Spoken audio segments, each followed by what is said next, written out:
Movie budgets, especially for effects-heavy productions, have soared in recent years. In 2015, Avengers: Age of Ultron set the bar as one of Marvel's most expensive productions with an estimated cost of $365 million. But even lower-tier blockbusters have hefty budgets. Meg, a Jason Statham action movie, came in at an estimated $130 to $180 million. With these staggering numbers, it's easy to forget that movies didn't always cost that much. You don't need a big budget to tell a good story, even one reliant on extensive visual effects. Few understood this better than John Carpenter, a director known for his ability to tell captivating stories on a tight budget. He would even go as far as creating his own music for his movies. So I was cheap and fast, so I did it myself. Science fiction and horror movies are genres that usually rely on a lot of effects, but that didn't deter Carpenter. Time and time again, he showed a remarkable ability to create extraordinary visuals with minimal resources. The ingenuity and efficiency behind some of the effects in Carpenter's movies are truly remarkable. So let's revisit some of them and see firsthand the creative brilliance that went into their making.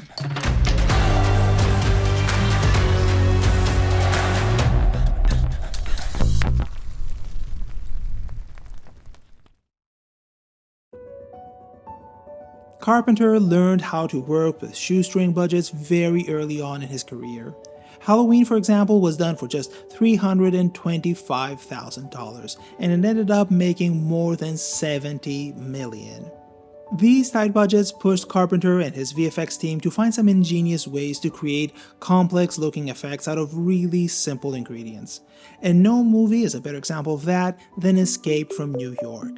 Let's take, for example, this sequence here, where the protagonist uses a computer-assisted view to fly a glider plane at night. And remember, once you're inside, you're on your own. You mean I can't count on you? No. Good. Snake Plissken, the protagonist of the movie, has to somehow land in Manhattan, a now maximum security prison, to save the US president. But in 1980, when the movie was shot, computer graphics like these were extremely expensive to do. So John Walsh and Mark and Leslie Stetson, the VFX team behind this effect, had to find a low-budget way to do that. So what we're seeing here is not computer graphics. It's just miniature models meticulously prepared for this sequence. The team built 3 miniature model sets of Manhattan, each designed to depict a specific field of view. The simple rectangular shapes representing the buildings were spray painted black, and then reflective tape was used to create the wireframe look. And to make sure that no shading was still left on the buildings, the team used a high contrast film. To simulate the precise movements of computer animation, a motion control system was used. To me, this sequence is the perfect example of out-of-the-box thinking. It showcases the team's effort to create the best effect possible with whatever limited resources are available. Of course, it goes without saying that building and shooting the miniatures was a time-consuming process. Even though the models were simple shapes, they still had to be cut to the right height and shape and properly set up to imitate the look of Manhattan. And in order for the motion control system to work best and for the set to be lit properly, the miniatures were shot sideways, bringing a whole other set of issues like the buildings detaching and having to be glued again to the set. But this is just one of the many simple but brilliant effects in the movie. In another sequence earlier in the film, we see a POV shot of Air Force One.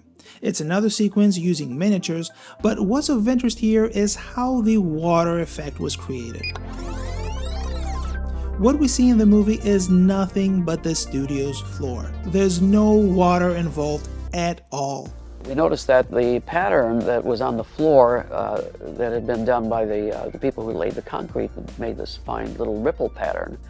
And we noticed that if we had, it was wet at some point. This is the way what I recall was that the floor had gotten wet with just overspray with a Hudson sprayer. And we looked at it and realized that that pattern looked an awful lot like waves as they would from a very high altitude. But we thought the effect worked pretty well. And for the longest time, we just wanted to keep John Carpenter off the stage so he wouldn't see how that was done. So we figured once he saw the shot in the projection and he was happy with it, that's fine. That was our secret. But eventually it got out. He found out how it was done. The movie used every trick in the visual effects book. Even simple dolly shots were employed to marry two different locations together. The only shot that was done in New York was the one that happened on Liberty Island, and the way to seamlessly blend between the New York and the St. Louis location was through this long dolly shot. The camera follows a character through a booth, and as the camera pans and we fade to black, we have our seamless transition. The character is now on the new location where the actual set was built. That's one of the things that was great about working with John, is that he was very precise in his planning. He had a very clear picture of what he wanted to do, and he also had a very clear idea of how to get what he wanted, considering his budget, as well as making those limitations work for him. Before moving on to the next movie, it's worth mentioning two more sequences from Escape from New York. The first one has to do with the top-down view of Pliskin's plane just barely landing on a rooftop.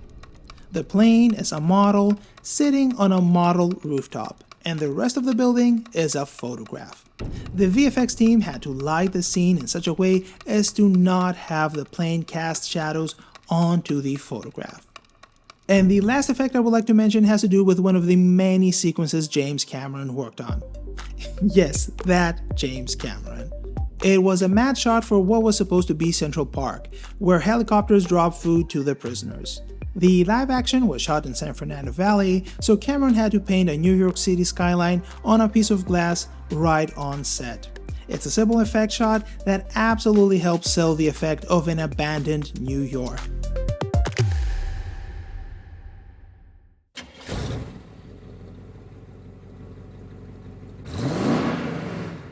Christine is a movie about a haunted car, and it's an adaptation of Stephen King's novel of the same name. The movie had this memorable effect sequence where the beat-up car transformed back to its pristine condition. Show me.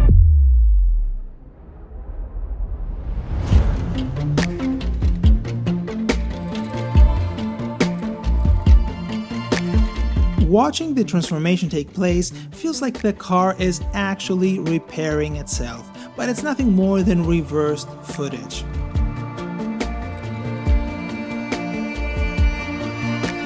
To achieve that, Roy Arbogast, the person responsible for the effect, rigged the car with hydraulics on the inside. Then, with the help of the hydraulics, he crushed the car from the inside out. I remember watching the sequence as a kid and trying to figure out how they did it. Some of the crumbling effects, because of the chrome and the shiny surfaces, looked CG, but even back then I knew that that level of quality wasn't even possible. When I read how they did it, I was blown away. It was a brilliant idea that didn't require insane expensive technology. Of course, that doesn't mean that it was easy to do. It still required artistry, art direction, and good communication between Carpenter and Arbogast. Seeing this out-of-the-box thinking is incredibly inspiring, and a lesson that you can do a lot even with the simplest of elements.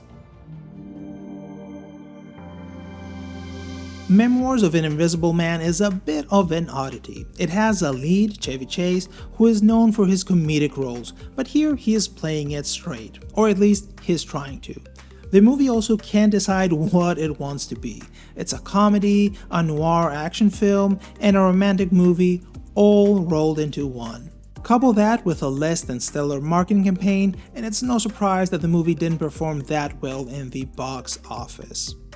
What's interesting to note here is that Memoirs is one of Carpenter's bigger budget movies, and even though it does have some cutting-edge effects for the time, I think the simpler effects steal the show. One of my favorite ones has to be Sam Neill being held at gunpoint by the Invisible Man. Of course, there's no other person in the scene. This is just Sam Neill walking in a weird way as if someone's holding him back. Notice how Sam Neill stumbles on the doorframe as if someone is pushing him through it. The scene works so well because of Sam Neill's excellent acting and Carpenter's perfect direction. Carpenter also makes sure that the viewers have a clear view of the action. We see the door opening up on its own as if there's an invisible person opening it. And at the right time, Carpenter interjects footage of Chevy Chase and Sam Neill together in one scene. It's really wonderful to see how well this sequence works. Aside from the heavy use of simple gags, the movie also uses physical sets to sell the invisibility effect. For example, early on in the film, we see how the protagonist becomes invisible. An experiment goes wrong, and along with Chevy Chase, parts of the building also become invisible. So we have this nicely built set where only parts of the building can be seen. In some cases, we see only parts of a wall, or parts of a window, or small bits and pieces of this ceiling. In combination with simple gags like objects moving around, Carpenter manages to sell the effect while also making sure that the viewers understand what's happening on the screen. Notice, for example, how Carpenter constantly switches between what other people see and what we as a third-party observers see. And when combined with Chevy Chase's acting and sound effects, the whole experience is complete. As the invisible man hits an invisible glass window, the sound effects are filling in the blanks. Of course, at this point, we also have to mention ILM's excellent work on the film. Memoirs was one of the very few movies of the time that had extensive CG and digital compositing done, so the movie didn't just rely on simple effects. Some of these computer-assisted scenes still look great to this day, others not so much, but no matter what, it's still amazing to see the level of quality achieved at that time. Blue screen was heavily used, and ILM's Max Squad did a lot of the heavy lifting when it came to rotoscoping and optical animation.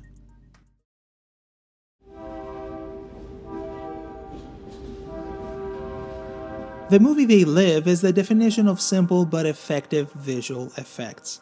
With a budget of $3 million, there's not much room for anything really, but the movie didn't need any fancy effects. As a matter of fact, the simple black and white sequences where the characters are able to see the aliens and their subliminal messages are some of the most iconic images in movie history.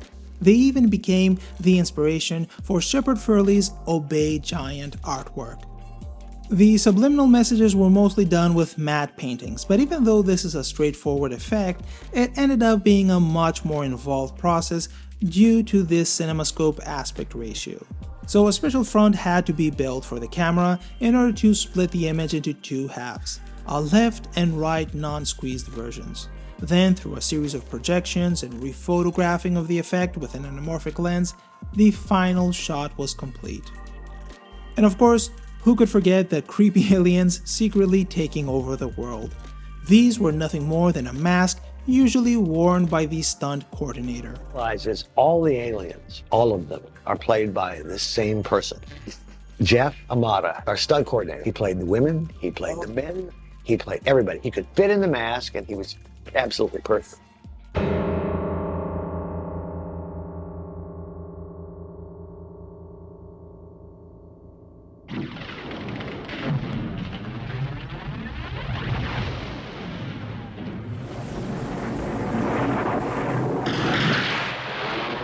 The Thing needs no introduction. It's a movie that yet again utilized a wide range of effects. Miniatures, matte paintings, and of course the absolutely amazing and disgusting creature effects done by Rob Bottin. The matte paintings were done by the legendary Albert Whitlock, who worked on classic films like The Birds and many more Hitchcock movies. His matte paintings for The Thing would usually have live elements in it, so it's incredible to see how well the live and drawn elements would blend together. But as a graphic designer, the effect that stuck in my head the most has to be the iconic titles. They're impactful and brilliant in their simplicity. The way that was done, we had like a fish tank that was about, 4 feet wide by 2 feet high. And I put smoke in the fish tank, and then on the back of the fish tank, I put the title, The Thing. I drew it on an animation cell. Behind that, I had a piece of garbage bag plastic, which I stretched over a frame. And behind that, I had a light, which was pointed up through the letters. And when I photographed it, I hit the garbage bag plastic with a little flame, like a match. I would just light it around the garbage bag plastic, and then the garbage bag plastic would open up and let the light come through the letters, and that's how the letters look like they form and and burn on with the rays and everything. It was actually a very simple process. Carpenter's movies are full of these simple and effective visual effects that mostly stem from the way he likes making movies. He has a more independent style, which in turn has an impact on the kind of budgets he can get. I'm here for a short period of time on this earth. By God, I want to do it the way I want to do it. And it may not be what you like, what you want, but... But it looks like that approach has certainly worked to his advantage. The imagery he managed to create are still talked about to this day. They're bold and iconic, even when it's just a beach ball bouncing around.